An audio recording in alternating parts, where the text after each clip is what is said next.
اور اولیاء کے کرامات ہوتے ہیں۔ ایک بار اعلیٰ حضرت رحمۃ اللہ تعالیٰ علیہ کے ساتھ ایسا معاملہ پیش آیا۔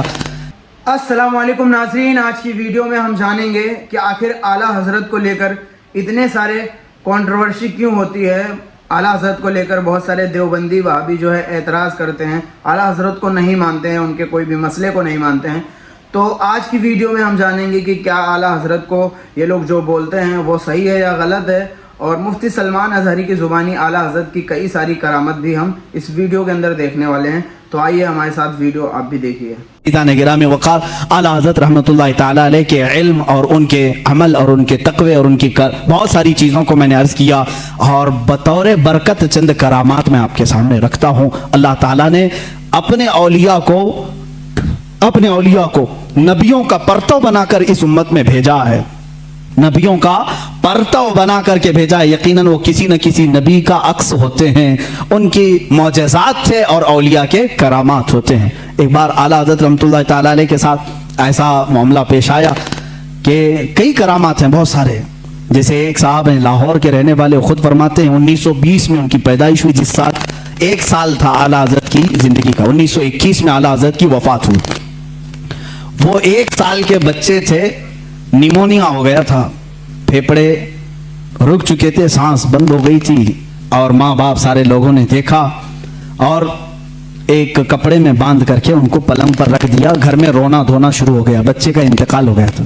1 سال کا بچہ، سانس رک گئی، بند ہو گئی، نیمونیا کی شدت سے وہ حملہ آور ہوئی بیماری۔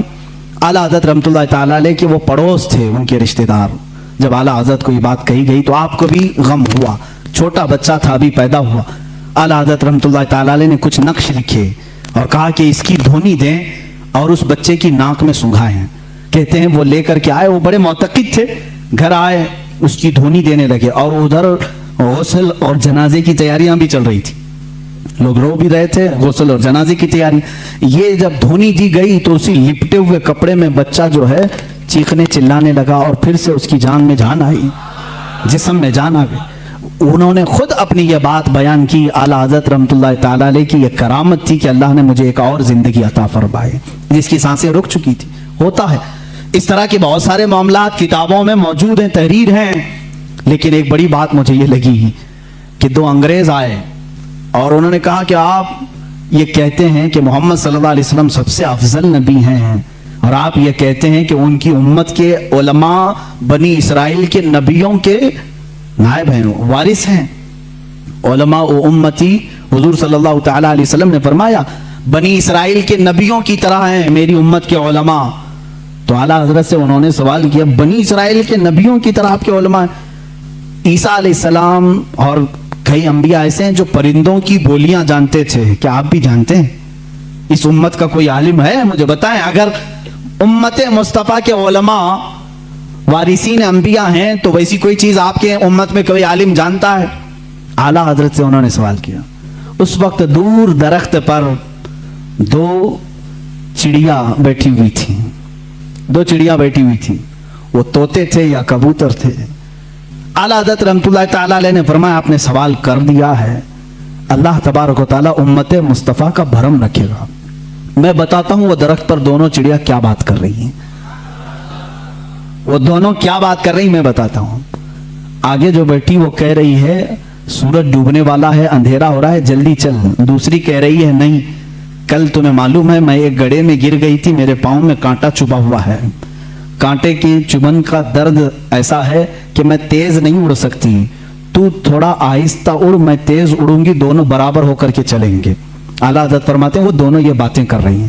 میاں ایسے کوئی بھی بول سکتا ہے، کوئی بھی بات کر رہی تھی۔ وہ انگریز تھے، اس نے کہا کہ آپ کو یہ چیزیں معلوم؟ کہا ہاں معلوم ہے وہ جو بات کر رہی ہیں۔ کیسے پتا چلے گا؟ جاؤ تم کو جیسے دیکھنا ہے معلوم کر لو۔ اس کے پاس رائفل تھی، اس زمانے میں جو بھی بندوق تھی، اٹھایا اس نے، سیدھے بندوق سے گولی لگائی، چڑیوں کو جا کر کے لگی، بندوق ماری یا تیر مارا، جو بھی مارا، چڑیا زمین پر آ کر گر گئی۔ جا کر کے اٹھا کر کے دیکھا پیچھے والی چڑیا کے پیر میں کانٹا چبھا ہوا تھا اور پیر سوجن میں تھا۔ اسی وقت وہ انگریز مسلمان ہو گئے۔ مجھے بتاؤ